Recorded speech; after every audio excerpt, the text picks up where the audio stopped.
when we say third country recruitment, ang konsepto natin dyan sa DMW is isang Filipino worker nag-apply going, for example, to, let's say, Taiwan. No?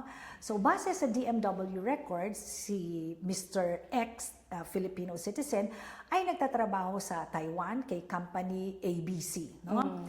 Ngayon, dahil nga nasabi mo, naghahanap ng better, better job opportunity ang ating mga kababayan, ay maraming nakikilala sa social media at nag-aalok ng trabaho, let's say, sa Poland. Okay, so si kababayan natin ay makikipag-ugnayan through social media. At mayroong ilan naman na nakakarating sa Poland, no? So yun yung third country niya na nadatnan, Poland.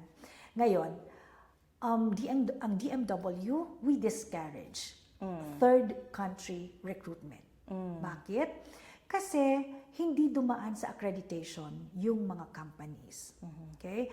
Sa accreditation, kagaya ng sinabi ko kanina, tinitingnan namin, may employer ba? Yung employer ba ay maayos na employer? Baka naman mamaya, ang dami niya pala naman yung record ng labor contract violations. Diba? At number 3, maayos ba yung kontrata na dadatnan ng ating OFW?